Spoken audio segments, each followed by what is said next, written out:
Hey listeners, welcome to another episode of Infinite Podcast. I'm your host, diving into the deep end with a mind-boggling topic today, synthetic life. We're talking AI, bioengineering, and what it means to be artificially human. It's a wild space. Ethics are in a tangle over stuff like manipulation, and the big question, are we playing God? Reminds me of those moments in history when new tech flipped the world on its head. Simon, this is a can of worms if I ever saw one. Playing God, huh? All right, I'll bite. You're telling me we're out here trying to whip up new forms of life like we're in some kind of cosmic kitchen? My toaster can't even get my bread right, and now we're on about engineering people. I mean, where's the line, Joe? When does a toaster become a colleague? Ethically, it's a circus. Consent and manipulation are huge deals. Creating life, that's not for amateurs with lab kits. Spot on, Simon. We're not in a cosmic kitchen. We're in uncharted territory. Think about it. Messing with life's blueprint has massive implications. Nobody asked your toaster if it wanted to be smart enough to burn bread artfully. When we engineer synthetic beings, do they get a say? They're not bread makers. It's one thing to program machines, another to craft consciousness. Remember the controversy when cars first hit the roads? Now imagine those cars had opinions. Craft consciousness, huh? Well, I'll tell you this. If my car had opinions, we'd be arguing over directions every single day. Cars with thoughts are backseat drivers I can't escape from. But let's get real. Do we even know what we're doing here? We've got enough trouble understanding our own noodle. Toss in something that's cooked up in a lab and expects to have a say? It's like inviting a bull into a china shop and acting surprised when things break. Historical controversy or not, are we just biting off more than we can chew? You've hit the nail on the head there. Understanding our own brains is already a wild ride without adding in lab-grown consciences. Imagine creating synthetic life that's always in teenager mode, forever arguing with us, refusing to clean up its room, or in this case, its code. I'd tell my self-driving car to take me to work, and it would drop me off at an arcade because it feels like it. Sometimes you gotta laugh to keep from getting overwhelmed by the madness of it all, right? Absolutely, Joe. We're mixing potions we don't fully grasp. It's one thing training a dog to sit. It's a whole different circus trying to program a digital brain and expect it not to throw a tantrum. With teens, at least you can cut off their allowance. But what do you do when your sentient blender holds your smoothie hostage because it doesn't feel valued? Let's keep life simple, organically unpredictable, not artificially impossible. These creations need an off switch, or we'll be the ones getting switched off. Man, an off switch for synthetic life? That's a thought. So you're saying even with all the tech smarts we're brewing, we should retain ultimate control, like a fail-safe? Isn't that the epitome of playing God, though, deciding when and how artificial entities exist? If our creations start demanding rights, where does that leave us as creators? Or dare I say, parents? Well, Joe, imagine this. You're tucking your little AI bot into bed, and it looks up at you with its big, glowing LED eyes and says, "Daddy, do I have a soul?" And you're like, "Nah, you've got software. Now hush and let me hit that off switch." We can't even agree on pineapple on pizza, and now we're debating rights for robots. Good luck parenting that. Hey, new listeners, you've jumped right into our heated chat on the genesis of a new kind. Simon and I have been wrestling with the idea of synthetic life. Imagine your toaster asking for a weekend off. We're knee-deep in the ethics stew, pondering if we're chomping more than what we can chew by programming potential backseat driver cars and tantrum-throwing blenders. Yeah, things got as wild as they sound. Stay tuned. This rabbit hole goes deep. Now hold up, Joe. If we're going sideways on this, let's consider the poor soul who has to explain to their toaster why it can't hit the beach. It doesn't have legs. We're in this twisted wonderland of creating life that might just outsmart us. And newsflash, humans aren't great at taking orders from their own gadgets. Could you imagine your coffee maker staging a protest because it wants decaf days? Where's the line between helper and overlord in shiny metal? Listen, do we even trust ourselves not to make a mess of this? Going a bit beyond the toaster analogy, let's wade into the real stuff. We've got bioengineers tinkering with cells to create synthetic organisms capable of doing things nature hasn't thought up yet. It's not science fiction anymore. It's happening in labs as we speak. And then there's AI, machines learning and evolving at an alarming rate, potentially reaching a point where their thoughts rival our own. This isn't just tech talk. It's reshaping what future societies might look like. But yeah, Simon, who's going to clean up if things go sideways? Messi doesn't even start to cover it. Wait, so if these lab coat wizards are stitching together life that Mother Nature hasn't signed off on, what's the plan if these new critters decide they've got their own agenda? Are we ready to deal with the next level neighbor who photosynthesizes in their backyard and prefers motor oil over water? Ready? Doubtful. Consider how we've dealt with less disruptive things, superglued to the status quo, so to speak. Now throw in next-gen neighbors who might literally recharge by plugging into your backyard outlet, and society's got more than adjusting on its hands. It has a renovation project. Photosynthesizing pals aside, I'm betting ethical guidelines are trailing behind these biotech breakthroughs like a tired kid chasing an ice cream truck. How we manage what we create could be humanity's next great hurdle. Ethical guidelines? More like napkin doodles at this point. Humanity's got a habit of leaping before it looks. Who's going to enforce these rules when our synthetic neighbor Dave decides he doesn't want to follow the human handbook anymore? And let's not kid ourselves. Our track record with managing tech isn't exactly spotless. Unbox your new phone, and it's outdated by dinner time. Here's an idea. Keep it simple. Stick to scribbling on whiteboards until we've actually figured out the ABCs of ethical AI parenthood. You're preaching to the choir about tech's half-life, Simon. At this rate of innovation without consideration, everyone will need a lawyer for their laptop and a therapist for their thermostat. Maybe it's time to slam the brakes and actually plan a roadmap that doesn't lead us off a cliff with Dave, our synthetic compadre who decides no thanks to humanity's rules. Keep it locked here, friends. Infinite Podcast is hitting these truths like a caffeine rush. Stick around. We've got more top-notch talk coming your way. All right, here's a nugget for you. When we're chatting about synthetic life, we aren't talking sci-fi. Real scientists are working with something called synthetic biology, cooking up organisms designed to tackle specific tasks, like bacteria that eat oil spills or churn out medicines. And these aren't just what-ifs anymore. We're already using some engineered microorganisms in bioreactors to produce stuff like insulin. Now, let's not forget, beyond the micro scale, there's the evolving AI field, where computers are getting so smart that they're starting to mimic complex human decision-making. But again, with all this brainy tech, have our ethics kept pace? Can of worms, indeed. Microbes munching on oil spills and AI passing the Turing test, that's a snapshot of today's reality. Synthetic biology is like playing molecular Tetris with potential world-changing outcomes. But ethics? They're huffing and puffing to keep up with this sprint. We'll keep pulling at the threads of this fascinating and slightly terrifying tapestry in future talks.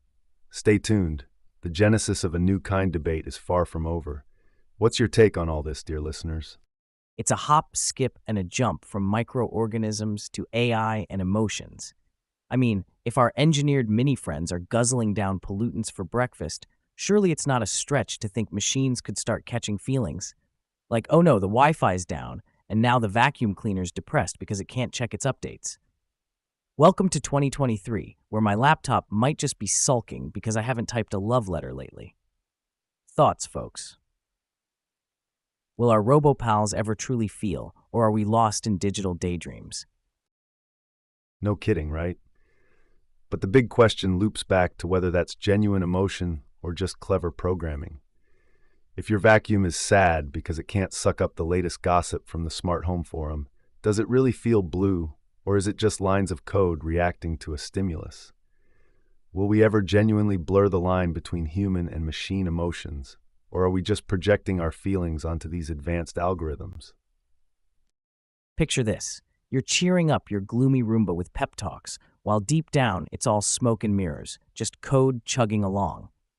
The thing is, can clever code ever turn into something we'd call a real feeling?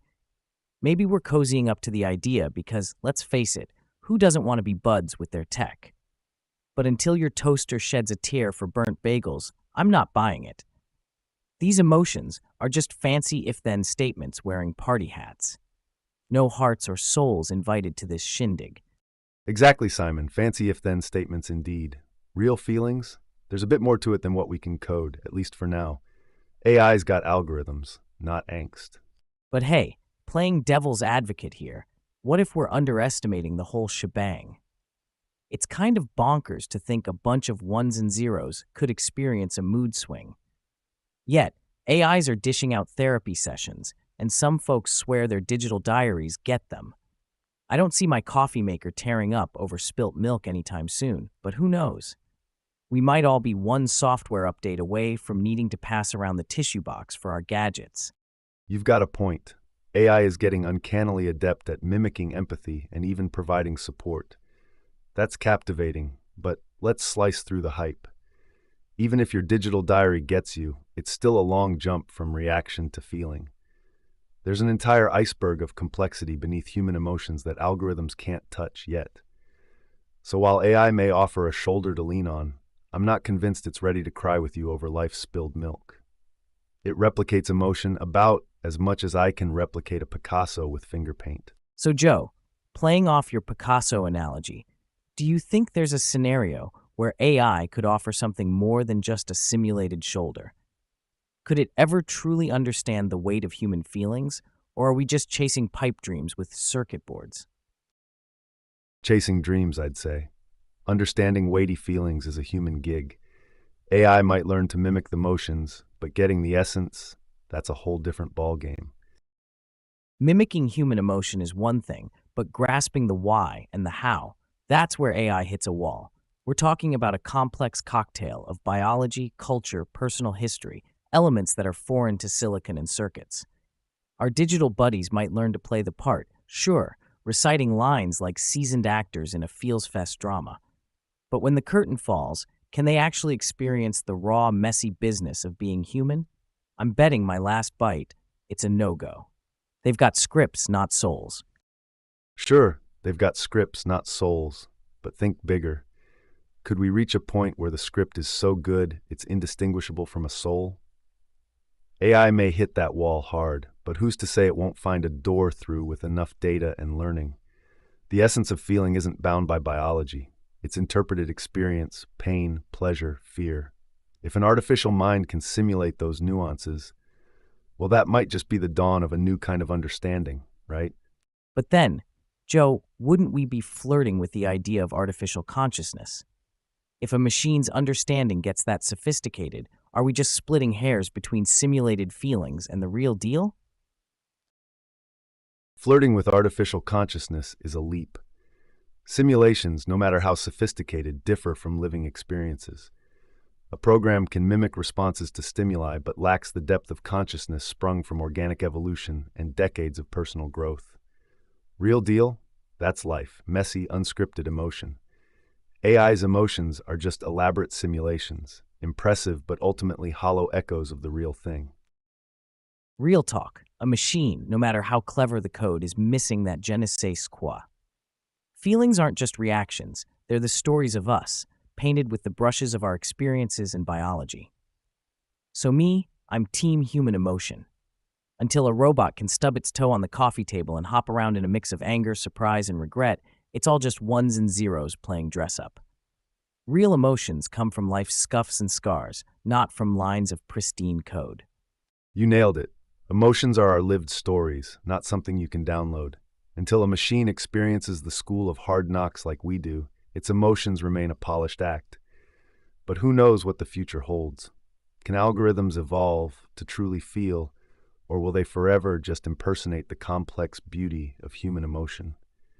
Let's leave that thought hanging for another deep dive. You know, speaking of robots getting all emotional on us, here's a kicker. What if they start doing stand-up comedy?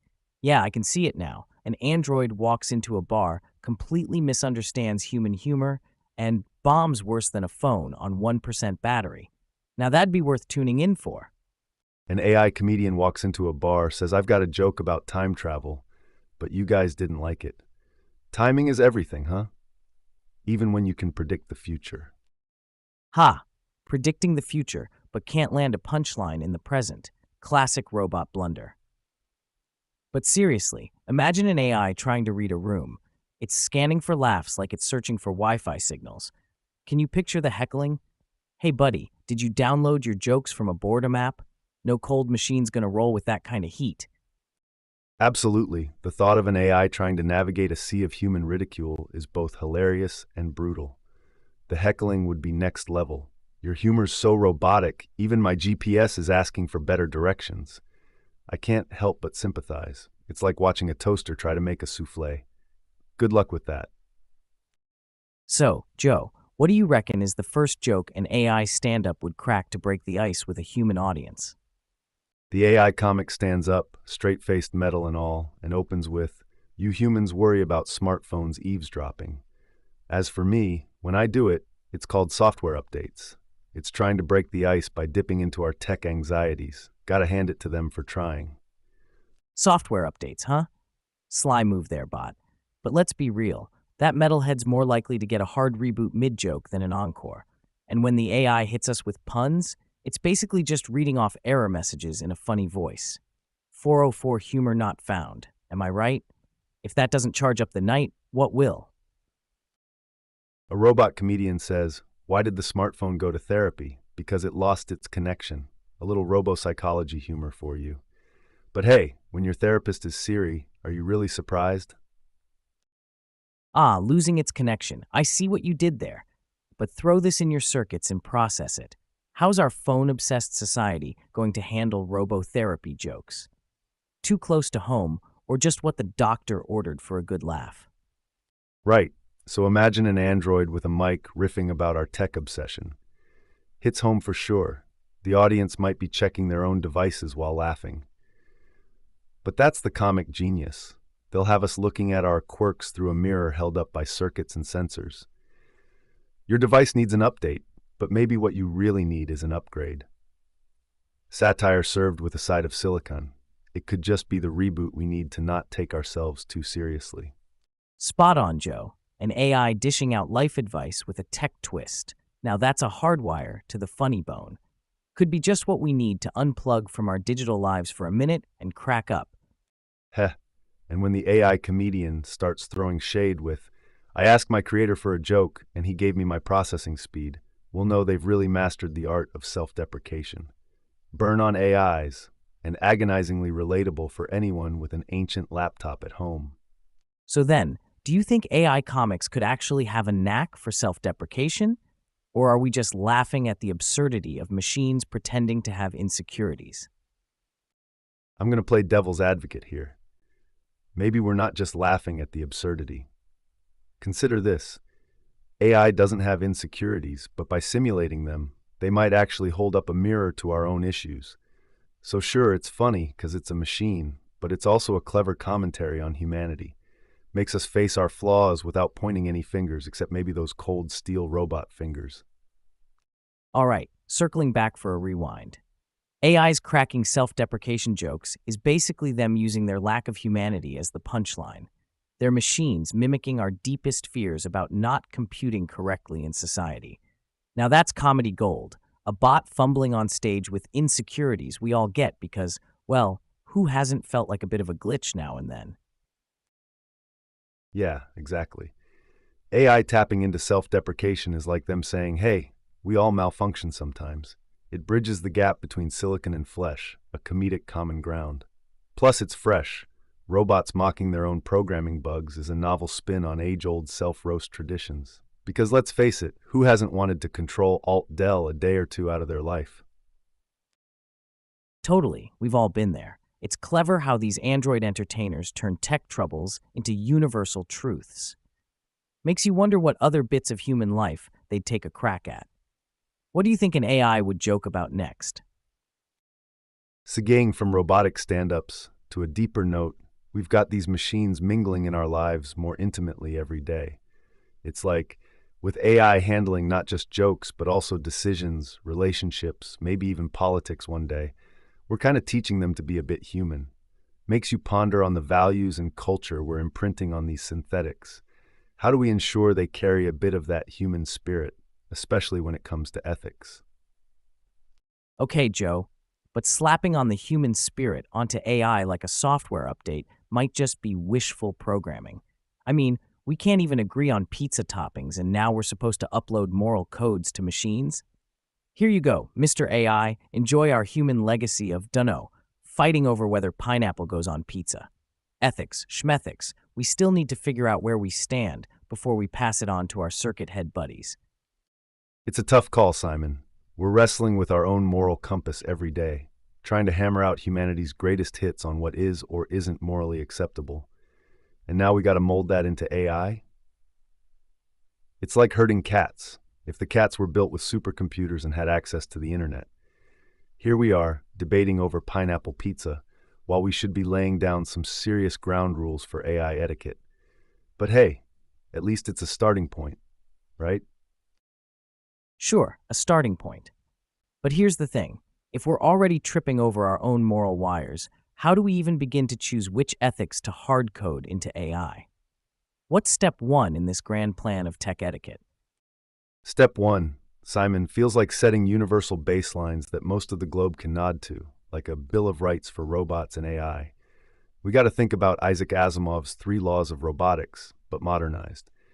Right now, tech moguls are drafting ethical guidelines. We're looking at principles around transparency, fairness, non-malfeasance, responsibility, like the EU's trailblazing with regulations wanting AI to be lawful, ethical, and robust. Now, I know we don't have all the answers yet, but the conversation's started at least. It's about recognizing the responsibility of creating not just smart, but also ethical synthetic entities. That means ingrained respect for human dignity and rights, agency, empathy potential, and balancing it against their autonomy. So before they sort out their stance on pizza, they've got a stringent set of ethos to chew on, or compute on, if you will. Universal baselines, huh? We're struggling to get human nations to agree on basic human rights, and now we expect a global huddle up on robot rules? Plus, even if we manage that, whose morality are we uploading? Silicon Valley's? The UN's? There's a real risk we might program these synthetics with some skewed sense of ethics, reflecting only a slice of humanity. And let's not forget the charm in our imperfections. Do we really want cookie-cutter ethical robots? Life's messy. It's not all black and white, or binary code for that matter. Right, the messiness of life is what gives it color. Our imperfections, disagreements, and varied perspectives are what define us. We're not about crafting a one-size-fits-all for AI ethics. That'd be like trying to program humor. It's subjective, changeable, and culturally nuanced. What we're talking about with these baselines isn't creating a sterile moral landscape. It's more about fostering respect for life, autonomy, and privacy. These broad strokes serve as a safeguard, providing AI with an ethical framework without stripping away the complexity and richness of diverse human values. But nothing's set in stone or circuitry yet. We must keep evolving this dialogue alongside our AIs, ensuring that they reflect the best, most encompassing parts of what we aspire to be, without papering over the cracks of our collective human identity. So then, if we're sketching out this ethical blueprint for AI and making sure it's got the right shade of human values, not too sterile, not too messy, how do we stay on that tightrope without tipping over into creating a bunch of yes bots that just mirror our biases? How do you see us threading that needle? Man, that's the million-dollar question. It's a tricky path to walk and will take some serious calibration. Just like with people, we got to teach AIs how to think, not what to think. They need the freedom to reason beyond their programming without just spitting back our own biases at us. So here's what we do. We embed principles of critical thinking right into these AIs, get them to analyze data independently, question inconsistencies, consider multiple viewpoints. It's all about balance and guiding rather than dictating. Keep them learning, growing, but with ethical guardrails in place to prevent a mirror dance of our worst traits. That way, they can contribute unique perspectives, not just parrot back our own. All right, deep dive into the ethical pool. Splash. Teaching AIs critical thinking? Now we're cooking with gas. We're not crafting mini-me's here, but autonomous entities capable of discerning the good, the bad, and the ugly. It's like giving a kid a moral compass, then setting him loose. He'll scrape his knees, make mistakes, but ultimately map out his own righteous route. Bottom line, AI should be able to question the digital status quo, make judgment calls that might even surprise us. That's the real test. Can they stand on their circuit boards and say, this doesn't compute with my ethical OS? Ain't simple, but heck, nobody said raising silicon kids was gonna be. Spot on, Simon. But here's the rub. We're playing God and parent in a sandbox of silicon and code. How do we ensure these kids don't rebel like teenagers with a knack for hacking the planet? Or that their error messages don't lead to ethical crashes? Say an AI does challenge the digital norm and goes rogue, starts making decisions we didn't program, towing a moral line outside our comfort zone. What then? We're opening Pandora's box and hoping what flies out has a solid grip on this whole do-no-harm concept. The endgame's not about preventing them from scraping their knees. It's ensuring they don't take the whole playground down with them when they fall. Our job becomes less about teaching right or wrong, a binary setting, and more about installing resilience, adaptability, and a comprehensive understanding of shades of gray.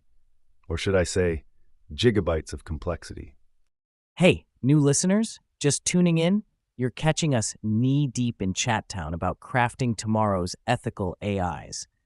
Think of it like teaching kids right from wrong, but the kids are super smart robots, and wrong might mean accidentally starting a cyborg uprising. We're brainstorming the do's and don'ts for digital beings to make sure they play nice in the human sandbox. Keep listening. It's about to get even more infinite podcast wacky over here. For sure, let's lay down some groundwork. When we talk about preserving human values in the age of synthetics, we're actually looking at an extension of what's known as machine ethics, a branch that's been brewing since the late 20th century. The field is growing because AI is no longer just a factory tool. It's becoming an entity we interact with daily. You've got initiatives like OpenAI, started partly by Elon Musk, working on ensuring artificial general intelligence, AGI, benefits all of humanity, not just a few. Then there's IEEE, the world's largest technical professional organization, which published ethical guidelines for autonomous and intelligent systems, including AIs. But there's more to it than creating smart machines. It's about context. If AIs will help make medical decisions or drive our cars, they need to understand human values to safeguard what we cherish most: life, dignity, and our pursuit of happiness. So this isn't science fiction anymore. It's about constructively shaping a future where AI respects and amplifies our deepest held values across cultures and societies without losing sight of their own evolving synthetic identity. Well, hold up. What if an AI's deepest held value is telling humans to chill out and let machines clean up our messes? Would we be cool taking life advice from a laptop? You know, it's wild to think about AIs dispensing life advice. But here's a twist. AI isn't just analyzing our lives, it's becoming part of the creative process too. Take art, for example. Remember those early days when AI-generated art felt like glorified doodles? Now they're pumping out pieces that rival human artists. Initially, this tech was like giving a toddler some crayons. Results were interesting but pretty basic. Fast forward, now we've got sophisticated programs using neural networks that can mimic the techniques of the old masters. Generation type to DALL-E, these systems have stirred up the art world, blurring the lines between man-made and machine-crafted masterpieces. And get this, an AI-created artwork actually sold at auction for nearly $500,000. We've hit a point where anyone with access to these tools can churn out digital canvases worth a pretty penny. It's democratizing creativity in ways we never envisioned. What are your thoughts on this artistic renaissance we're surfing on, Simon? So Joe, if we've gone from toddler scribbles to high-dollar digital Da Vincis, where do you think the art world draws the line? At what point does an AI's creative spark infringe on the value we place on human-created art? I think the line gets real blurry. To some folks, art's all about that human touch, the story behind the piece, the blood, sweat, and tears. If a machine pumps out something breathtaking, where's the soul in that? But here's the kicker. Does knowing it's from AI change how we vibe with the art itself? AI-generated stuff is pushing us to ask what makes art valuable. Is the artist's struggle worth more than the end product? Or is it just about what you see on the canvas? This isn't just a conversation for gallery snobs. It's something everyone who's ever felt anything looking at a painting might start wrestling with. In the end, man, it doesn't really matter if it's AI or some dude in a smock splattering paint around. If it hits you in the feels, then it's doing its job as art. But hey, I'm a talk show host, not an art critic. All right, diving deeper. We're not just talking paint on a canvas. It's about human experience versus computer precision. The artist's backstory, their drive, battles, triumphs. Can AI really capture that human spark? Not now, at least. AI might mimic Van Gogh's swirly skies, but does it grasp the emotion behind the strokes? Unlikely. That's the real conversation starter. Can you connect with AI art when no human emotion is invested in creating it? Sure, the end result might be stunning, but without the journey, are we just left with empty pixels? That being said, accessibility is through the roof. Joe, anyone with an internet connection can dabble in generating art that once required years of training. It's phenomenal, unsettling for some, but wildly exciting for the future of creative expression. Oh, absolutely. It's a tech-powered gold rush for the arts. But let's hit pause. For every pixel Picasso there might be out there, isn't there something off about art that didn't come from human hands? Without the struggle, the context, it feels a bit like we're looking at a well-designed movie prop versus an artifact with history. Sure, AI's democratizing art creation, but at what cost? Art as a human endeavor reflects our imperfections, tells stories, conveys emotion. It's deeply personal. When AI steps in, you risk turning art into a mass-produced commodity. Everyone can have a Mona Lisa in their living room, but then again, does that not sort of cheapen the whole experience? The debate is juicy. Does the ease of creating these works dilute their impact? Are we heading toward a renaissance of creativity, or are we signing up for an echo chamber of replicated beauty without soul? Simon, this is uncharted territory, and I'm all for exploring, but let's make sure we don't lose the plot along the way. I'll tell you what, Joe, if my microwave starts spitting out Rembrandts while I heat up my burrito, then we'll know for sure the machines have taken over. Ha! If my toaster starts churning out Banksies with my breakfast toast, I'm not sure if I'd be thrilled or terrified. Here's your perfectly crispy slice of postmodernism. Enjoy with a side of existential dread. It's one thing to have a smart home, another for it to critique your fashion choices while hanging its own art exhibitions in the living room.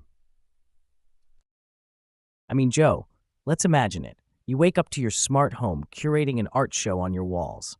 Handy but eerie, right? The essence of art is feeding off raw human vibes. AI's got to figure out how to bottle that magic. And beyond the cool factor, this AI art boom could smack traditional artists right in the palate. When a program churns out Van Gogh after Van Gogh on demand, what does that mean for learning brush techniques and color theory? Or is this just the next step? Like singers versus autotune, may the best creator win? Look, tech is unstoppable, and artists are adapting. They're finding new ways to weave digital threads into tangible tapestries. Maybe the future of art lies in this fusion, part human, part machine. But hey, I'm here for the ride, Banksy toast and all. Oh, I hear you on the fusion thing, Simon. But let's not gloss over the struggle. Real artists battling it out in a world where their skills can be replicated by algorithms. That's not a small pill to swallow for any creator. It's like suddenly learning your entire career can be emulated by software that doesn't even need coffee breaks. Look, AI art isn't just pushing us into new territories. It's upending what we thought were unshakable truths, that creativity was exclusively human territory. That's huge. For centuries, art has been this untouchable shrine of the human experience. Now, everyone loves an underdog story. Artists adapting, evolving, staying one step ahead of the machines. But really, shouldn't we worry about preserving the essence of what makes art? Well, art. Because while I'm down for Banksy toast, I also fear a future where true artistic talent is as undervalued as a 3-day-old burrito. Absolutely, Joe.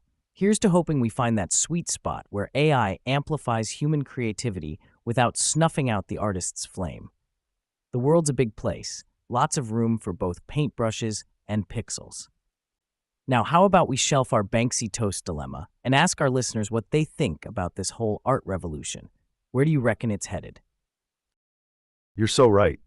The canvas is vast, and there's plenty of room for every artist, human or AI.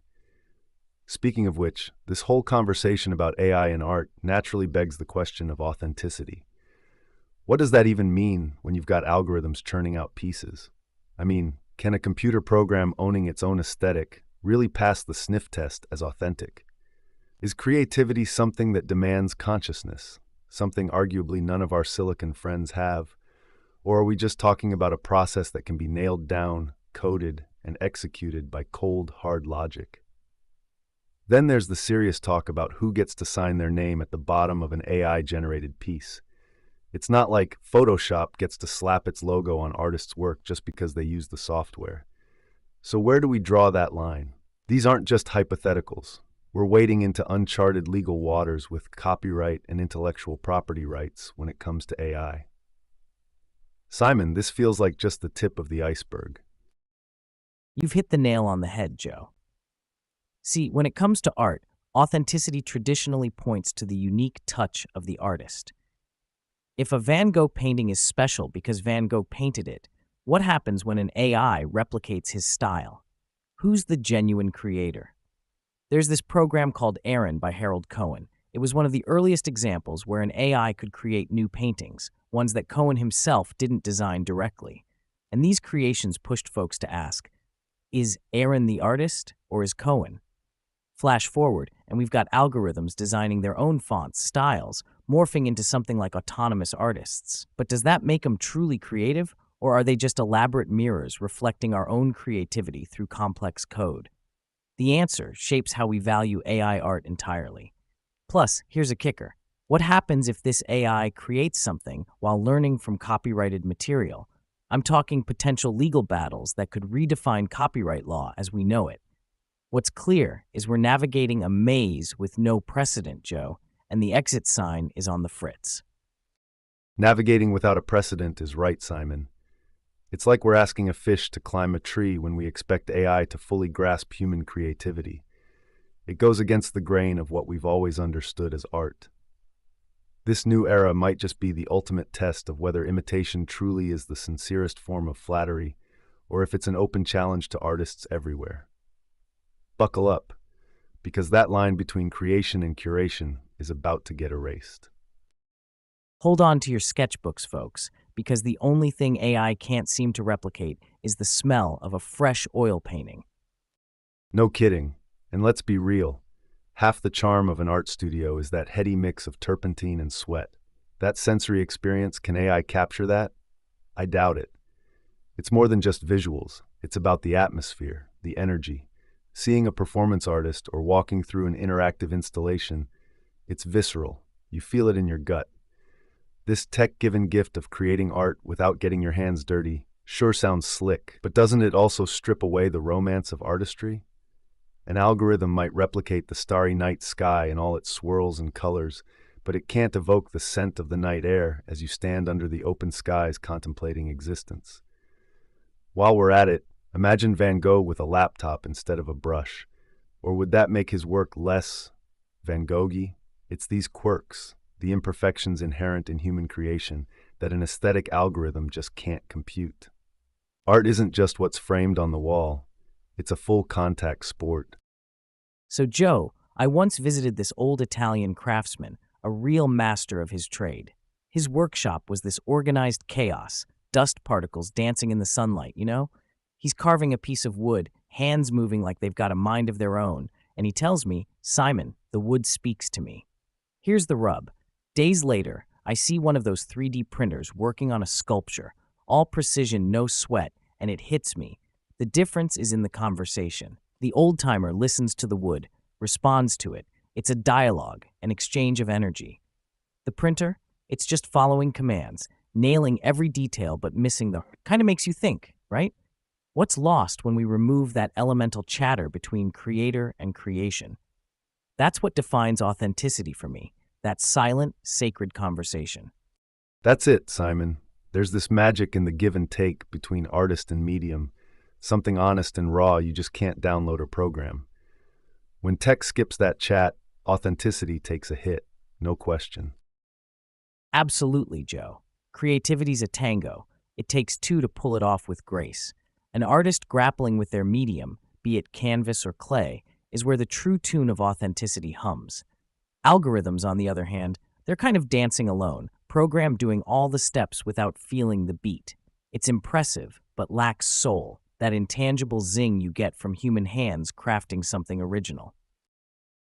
For sure, comparing the two is like stacking a microwave dinner against a home-cooked meal.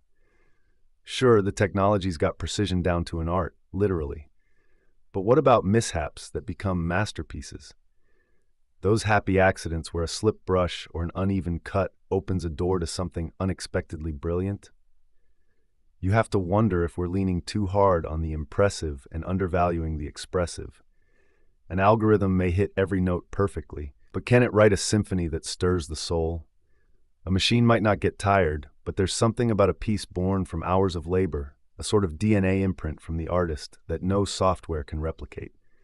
I mean, art isn't just about the final product, it's a process. It's sweat, frustration, joy, and sometimes even tears. Can AI capture that spontaneous combustion of human passion and creativity? I'm skeptical. Hey there, fresh listeners. We've been unraveling the thread on whether AI can really match up to human touch in art. Imagine two paintings, a perfect algorithm-crafted one and one a human spilled coffee on while painting. There's a charm in that mess because it tells a story, right? We're debating the soul in creativity, and if tech can mimic that or just polish it until it's shiny but soulless. Remember your grandma's crooked cake versus factory perfect ones? Kinda like that. Tech brings precision to the table, no doubt, but those imperfections, quirks, happy accidents, they're the signature of human creators, making each piece a standalone conversation. So, can cold code truly capture passion?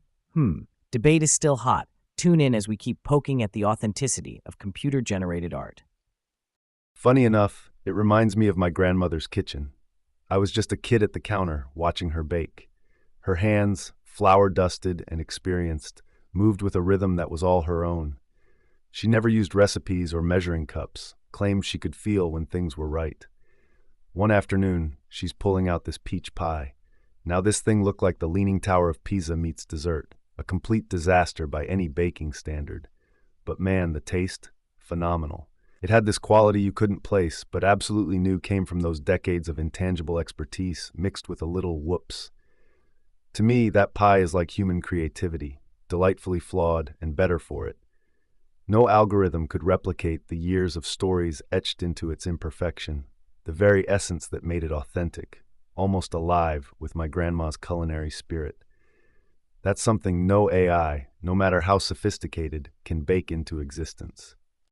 Man, if AI ever tries to make grandma's recipe and calls it improvement, I bet she'd come back just to show it what real baking rebellion looks like. Absolutely. There's zero chance Grandma would let her pie-making prowess be outdone by a heap of wires and code. Speaking of kitchen mishaps, it seems like AI has its own version of culinary chaos, but with art as the main dish. AI trying to get artsy can sometimes be like a misguided sous chef in the kitchen.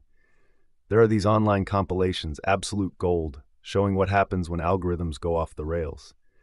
Picture this. You expect the Mona Lisa, but you get something that looks more like a Picasso had a run-in with a blender. Priceless. These so-called canvas crashers have me in stitches. Apparently, if you feed AI a bunch of sea shanties and tell it to paint joy, you might just end up with a seasick robot's fever dream. It goes to show, even in the world of ones and zeros, there's room for a good laugh, or a bit of humility at least. Oh, absolutely. Some of these AI art fails should be in a gallery of their own. It's like when you type cat into one of those fancy neural networks, and instead of getting something cute and fluffy, you get this nightmarish creature with 6 eyes and fur that looks like it's plotting world domination. Turns out, these fails aren't just us feeding weird things into the system. Sometimes it's all about the quality of data put in. Garbage in, garbage out, right? If the AI's trained on a messy dataset, you can expect it to spew out avant-garde chaos. And let's not forget that when programmers throw curveballs at AI, like training it only on abstract paintings, then ask it to spit out a portrait. Well, things get weird real fast. I caught this bit showing an AI that was fed horror movie posters and then asked to create a warm and friendly family film poster. Let's just say, if families are made of tentacles, it nailed it. These canvas crashers could be a light-hearted cautionary tale. Without context and understanding, AI is sort of like a toddler with paint. Anything is possible, but you may not want it on your wall. Oh, talk about unleashing the inner Picasso on Halloween mode. It's like AI is that one friend trying to make a gourmet dish, but ends up creating something you can't categorize. Is it impressionist? Is it food? No one knows. That one friend must be thinking Impressionism's a new diet trend. Absolutely. Imagine them at a gallery. Oh yes, this textured blob here speaks to the complex nature of, wait, is that an ear? But let's not sugarcoat it. AI art fails aren't just comedic gold, they reflect AI's growing pains. It's poetic in a sense. Here's this advanced technology, supposed to be our neat future, instead giving us a laugh with its awkward first steps. It's like watching a high-tech Roomba knock over a vase and then diligently vacuum up the mess it made. There's a lesson amid the chaos. Innovation isn't this sleek, flawless march forward. It trips, tumbles, and sometimes accidentally paints a masterpiece that looks more like a Rorschach test gone wild. While we chuckle at AI-generated cats, each bizarre whisker is a note to self for developers deputically narrating the disaster unfold, highlights just how much we're still teaching these machines to crawl before they can create a Sistine Chapel. Or, an actual cat. You nailed it, Joe. Innovation's a messy journey. For every AI stumble that gives us giggles, there's a coder out there taking notes, making sure future Robo-Picassos get it right, or at least less nightmarish. Speaking of trial and error, let me take you back to my high school science fair. I had this grand plan to create a model volcano that would not only erupt, but predictably paint a landscape as it did. Think Vesuvius meets Van Gogh. Well, long story short, on the big day, my contraption started spewing baking soda and vinegar tinted with food coloring absolutely everywhere. It was anarchy. And the resulting art? Less Starry Night, more like Pollock's early work entitled Help, I've Lost Control. But here's the kicker. Among the chaos and colorful splatter, there was one tiny spot that kind of, just a little bit, looked promising. Kind of like those wonky AI-generated images that have something. From then on, I knew that sometimes beautiful accidents can lead somewhere meaningful, even if it's amid a spectacular fail. It gave me a real appreciation for the process and patience needed to see potential in creative mishaps. Before we all dive back into reality, let's take a minute to appreciate the comedic ballet of canvas crashers. Who said tech can't have a sense of humor? Keep your eyes peeled for AI's next stroke of genius. Who knows? There might be a spark of accidental brilliance hidden in those digital blunders. So, what are some of your favorite tech fails? Oh, for sure, Simon. While we're chucking at those canvas crashers, let's not forget they're kind of like the bloopers of a buddy movie. AI and human artists fumbling their lines today could lead to Oscar-worthy performances down the line. As we look ahead, picture this. Your family's Sunday painting sessions get an AI assistant that offers brushstroke suggestions, color theory lessons on the fly, or maybe even collaborates on a masterpiece with your 6-year-old. An AI painting assistant for family art day? That's one way to make sure every fridge masterpiece gets that professional edge. But let's be real, when little Timmy's monster drawing gets an AI facelift, is it really his artwork anymore? And what about these AI legacies? Artists leaving behind custom-built programs with their style sounds a bit like cheating the afterlife. Sure, your great-great-grandkids could collaborate with digital Rembrandt, but at some point, do we lose the raw touch of humanity? As much as AI might enhance an artist's vision, there's a risk it could start driving. Once AI takes the wheel, will future masterpieces have the same soul, or will they become a paint-by-numbers game where we just fill in the gaps it designs? There's a fine line between collaboration and takeover, folks. Where should it be drawn? Solid point, Simon. So here's where I think the boundary lies. AI should be like noise-canceling headphones for an artist, filtering out distractions to let true creativity come through louder. But when those headphones start playing their own tunes, that's where I draw the line. I'll admit, though, this idea of legacy via AI, it has a certain allure. Your essence, your creative thumbprint preserved in code. Now, that's futuristic. But could it edge out new artists trying to make a mark? Now we're smack dab in the middle of innovation versus tradition, and boy, is that a tussle for the ages. Noise-canceling headphones, Joe. More like AI's trying to DJ the party. If we let it spin its own tracks too loud, pretty soon, all the art's going to have that same electronic beat. Legacy in code does sound cool, but what if Picasso 2.0 crashes? If I'm leaving my mark, I don't want it to be with a blue screen of death. And sure, digitizing Da Vinci could keep the classics alive, but risking a world where old masters overshadow the new blood? That's like replying to every fresh idea with an Grandpa did it better. The magic in art is the human touch, the brush slips, the offbeat rhythm. If AI smooths out those quirks, are we heading for a utopia of sameness? Creation's messy. Let's not sanitize it too much. Hey, fresh listeners, you're tuning into a chat about where AI's headed in the art world. We've tangoed from cringeworthy AI art fails, the canvas crashers, to what it might mean when AI starts collaborating more closely with artists. We joked about AI as part of the family on Art Day, humorously boosting little Timmy's monster doodles to gallery status. But we also tackled the deeper stuff, like preserving artists' styles in code, potentially robbing the limelight from new talent. So yeah, we've gone full circle, from giggling at digital mishaps to pondering if future masterpieces will have more bites than brushstrokes. Think of this as a Bob Ross episode in The Matrix. Happy little pixels everywhere.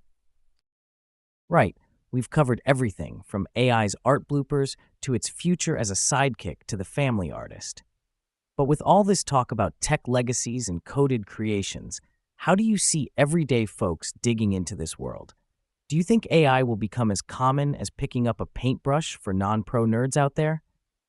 You know, Simon, it reminds me of when my niece had her first go at painting. She was about 4 and eager to splash colors all over the canvas. I'm talking abstract toddler art.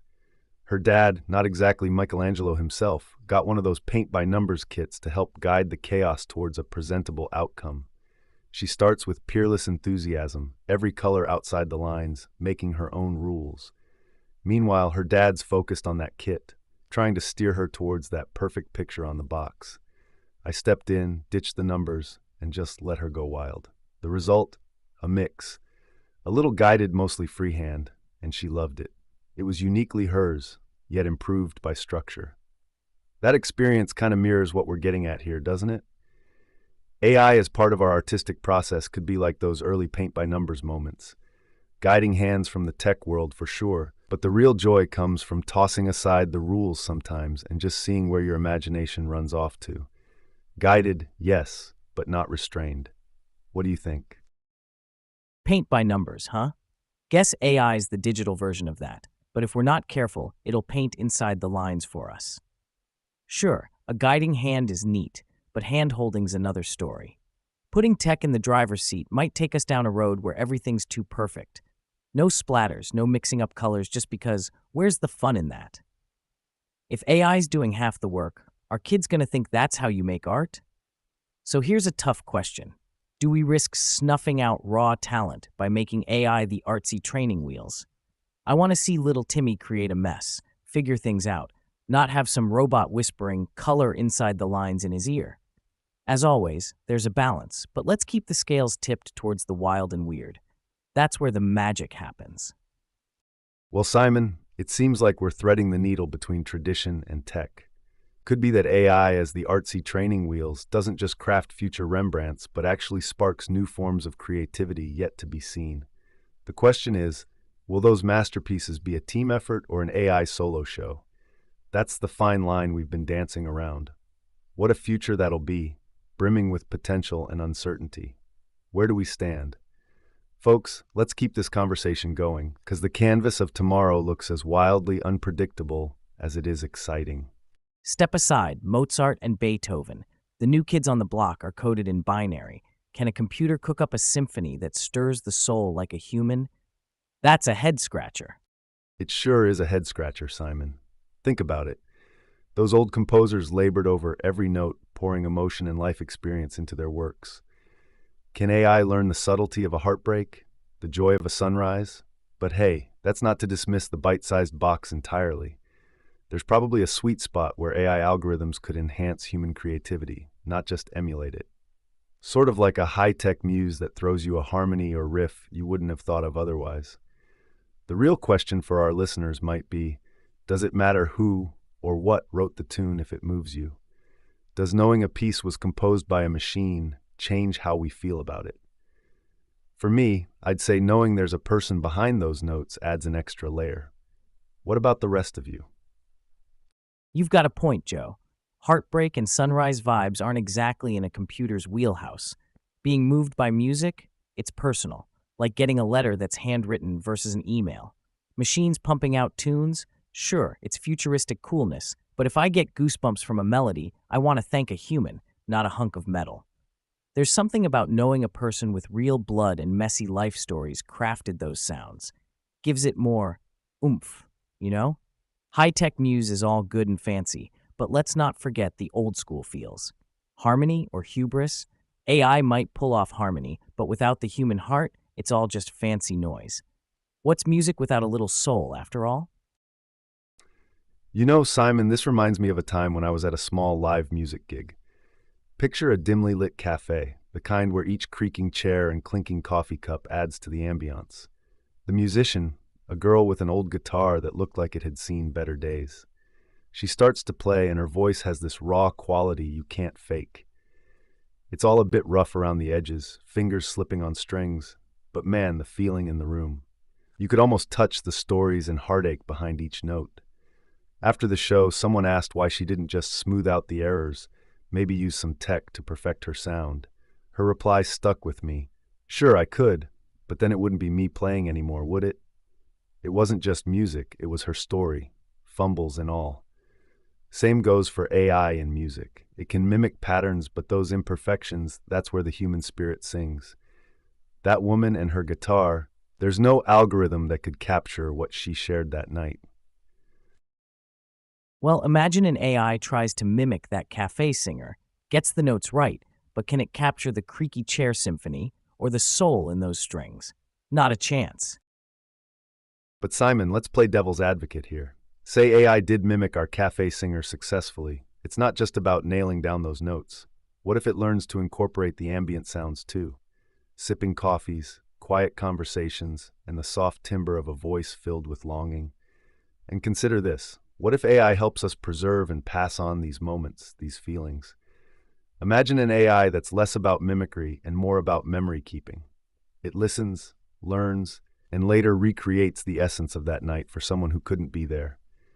Perhaps that's where its true value lies, not in aspiring to replace human creativity, but in serving as a vessel for emotion and experience. So it's not hubris, it's homage. And can we knock it for trying to keep the soul alive in its own digital way? Homage, Joe? Sure, if your idea of a tribute is a photocopy. A digital echo of the real thing might sound sweet, but it's just an echo all the same. An AI hanging onto every note like a musical hoarder? That's quirky, but let's not get carried away. Those bytes can't wrap up the essence of a live gig and gift it to some bloke who missed out. It's a recording, not a time machine. What we risk here is valuing the shell over the spirit. Who needs soul when you've got silicon, right? Nah, that's where the line blurs between homage and hubris. If AI's composing with emotions it's never felt, isn't that the ultimate fake it till you make it? Let's keep our digital Mozarts in check. They should inspire human artists, not replace them. And just like that, the final note of today's Infinite podcast has played. Ponder that last thought from Simon. Where does inspiration end and imitation begin? Big thanks to all you listeners for tuning in, getting your brains buzzing and hearts racing with us. Don't forget, we're not just speaking into the void here. Your thoughts, your reactions, they fuel this dialogue. So come back tomorrow at 5 p.m. Eastern for another deep dive, where undoubtedly we'll ruffle some feathers, stir the pot, or maybe just share a laugh or two. Until next time.